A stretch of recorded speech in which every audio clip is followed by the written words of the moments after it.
4-5 দিনের মধ্যে প্রধান উপদেষ্টা অধ্যাপক মোহাম্মদ ইউনূস আগামী জাতীয় সংসদ নির্বাচনের তারিখ ঘোষণা করবেন বলে উল্লেখ করেছেন জাতীয় পার্টির চেয়ারম্যান মোস্তফা জামাল হায়দার।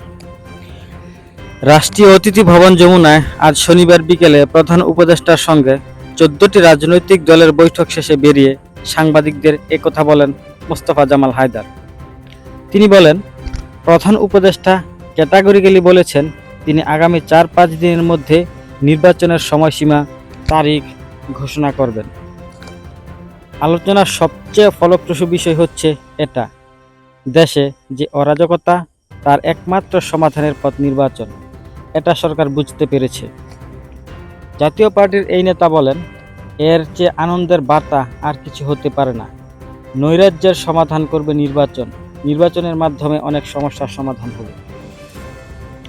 বৈঠক শেষে বাংলাদেশ লেবার পার্টির সভাপতি মোস্তাফিজুর রহমান সাংবাদিকদের বলেন, প্রধান উপদেষ্টাকে তিনি বলেছেন, আইনশৃঙ্খলা রক্ষায় সরকার চরমভাবে ব্যর্থ হয়েছে। দেশের প্রধান সমস্যা আইনশৃঙ্খলার অবনতি, আর কোনো অভিযান চালালে পরিস্থিতি নিয়ন্ত্রণে আসবে না।